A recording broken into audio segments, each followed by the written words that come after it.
I had the opportunity to see the Avatar The Last Airbender concert that, as of the time I am recording this in late 2024, is playing live across the country. And I highly recommend it. So I would like to discuss why I recommend it, why I believe that space for fans to congregate and interact and partake in that exhilarating collective experience is meaningful, and overall detail what my experience of this event was like. So I am in Seattle. I am currently conducting my PhD research in 19th century English literature, to be exact. And the theater I went to for this performance was Moore Theater, this grand old palace-like structure that looks kind of chintzy and tawdry from the outside, but inside it's cavernous and grand in the way that American architecture only was in the early decades of the 20th century and the last decades of the 19th century. Back in that time when architecture was really meant to make a collective statement, it was meant to provide a sense of wonder and civic pride and accomplishment and awe in the minds of those who interacted with it, creating a sense of permanence, a sense of real care and ornamentation and thoughtfulness and artistry in the design. We should go back to that. I realize it's not that simple, but modern architecture, meaning architecture for the last 70 years, really does look mechanistic and utilitarian compared to these old buildings that just have such a sense of spirit, such a sense of life and vitality and artistry to them. They really evoke a sense of awe and wonderment that pull one out of the ordinary, tedious routines of life. It's beautiful. There's some Italianate touches. It's very Byzantine with these enormous heavy arches and these elaborate geometric patterns. It's very impressive. But you're not here to listen to me talk about architecture. I know that. So I will talk about the line, actually, because that was fun. I arrived there almost on time. I think a little bit before it was due to start. I believe my performance started at 6 p.m. I was there 1 or 2 minutes before that. I was late for reasons it's not worth explaining, but they were out of my control, or later than I wanted to be. And by the time I got there, the line was absolutely enormous. Picture at least 300 people snaking around city blocks, many of them dressed in these elaborate Avatar costumes. It was wonderful. The demographic profile was relatively young, meaning under 40. So basically people who watched the show when it came out and people who watched it later. There were not a lot of old people there. There were a few parents with kids, but mostly it was people around their 20s or their 30s. A few teenagers. Everyone very passionate, very much an aficionado of the show. The crowd was very diverse, and I sincerely mean that. White, black, East Asian, South Asian, Middle Eastern,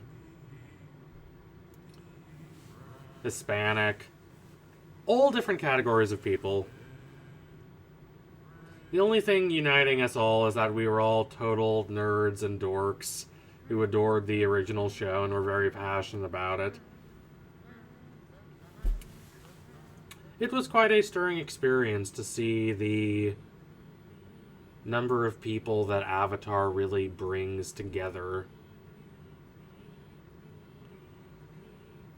And you could absolutely tell just looking at people that everyone was very much a nerd. And I do not say that in a derogatory way. It's just, there is a certain nerdiness that one can tell from a distance. And it can take many different forms, from kind of goth or scene kids to your very stereotypical glasses wearing bookish looking nerd to your theater dork types. Very different kinds of nerds, but everyone was totally a nerd. I want to be very adamant about that. Everyone was in this very long line, but it moved quickly enough. Many people had worn something that related to Avatar in some way, like a t-shirt or necklaces, earrings, bags, backpack, some kind of insignia. I did not, actually.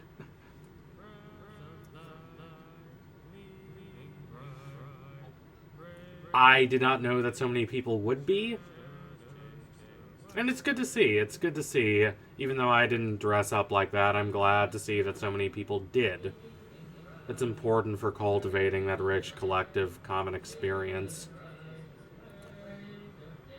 There were people who looked kind of amusing in these full Appa costumes that they had on. And the horns and the arrows. Some people were dressed up like airbenders.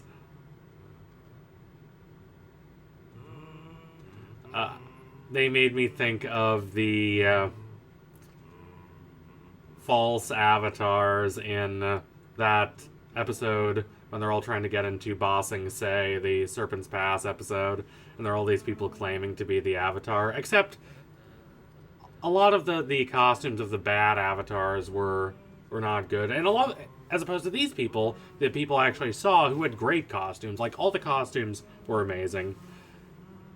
My favorite was probably this girl, this Asian girl, East Asian girl, who had dressed up as Zuko with the scar and everything.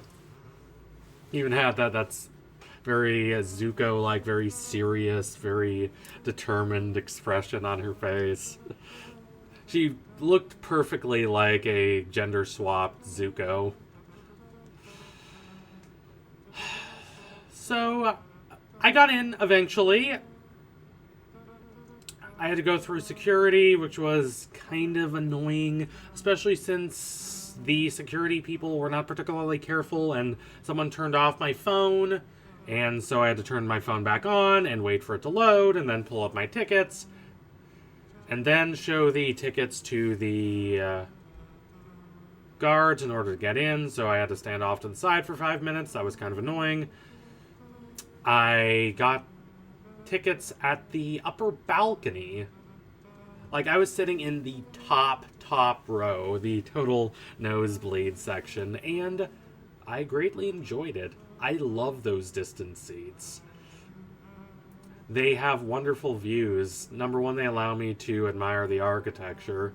That's one reason why I started this video by embarking on such an extended discussion of the Byzantine influences and the Italianate influences in this very elaborate, very lushly ornamented theater from the early 1900s. I was right next to the rafters. And I could see everything, and I could see everyone. I could see the rows and rows of people beneath me.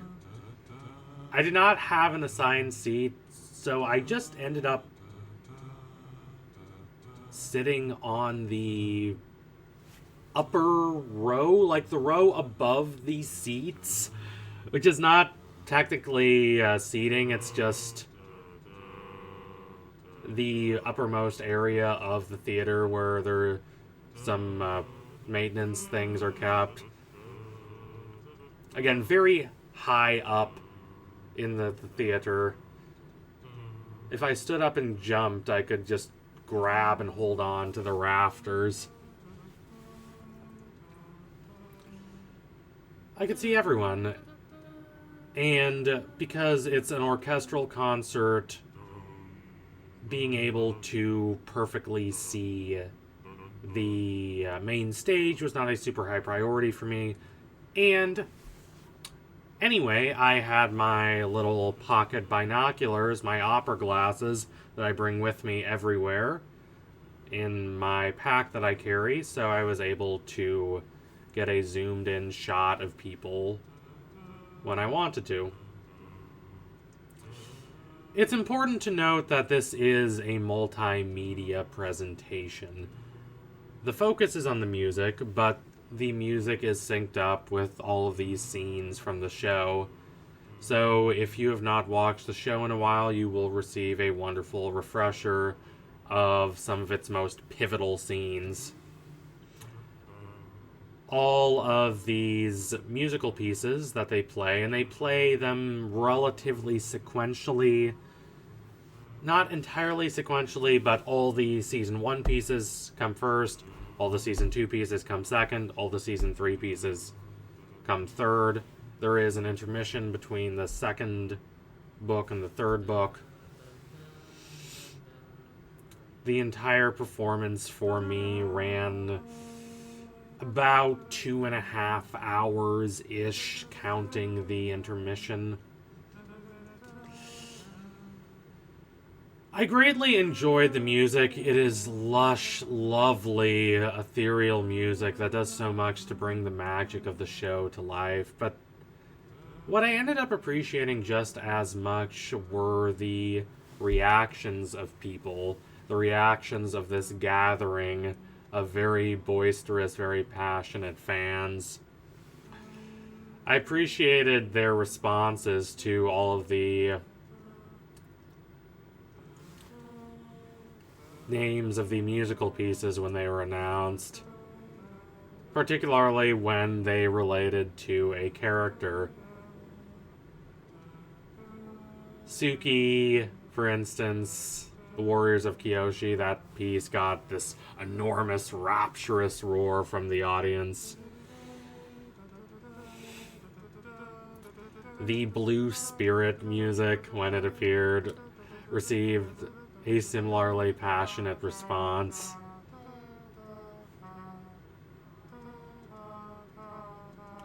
It was just really interesting to see what people really responded to and what people didn't really respond to as much.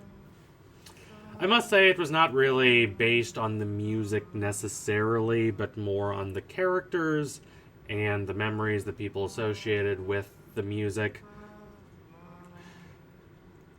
A certain kind of highbrow music connoisseur would not be particularly a fan of how the music is constantly interrupted by the rapturous, overwhelming roar of the audience every couple minutes. It can be a bit excessive, especially if you're trying to pay more attention to the music. But though I can have some sympathy with that connoisseur in question, that hypothetical music geek, I accept that this is not the New York Philharmonic. The people in the audience are not primarily there because they're obsessed with Beethoven or Vivaldi or Debussy or someone like that.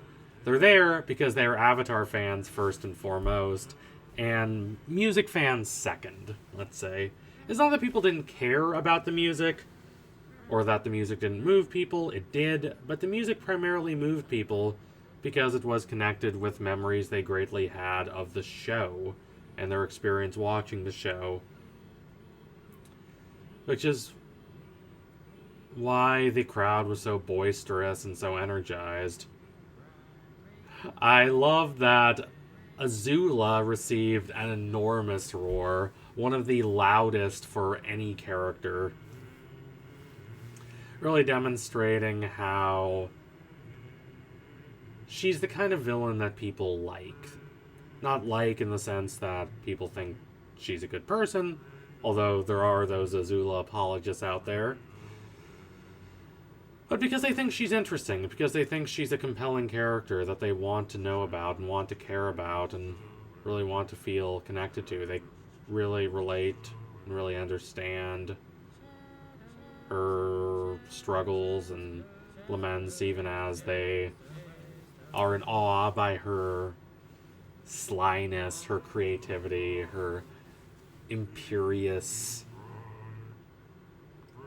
absolute self-confidence, as opposed to Ozai, who I really don't think anyone in that room had any affection or appreciation for. Long Fang actually got booed, which was the funniest moment to me. He was the only character, or his musical piece was the only piece that actively got booed. Not because people didn't like the music, but because they were ardently opposing Long Fang as a character.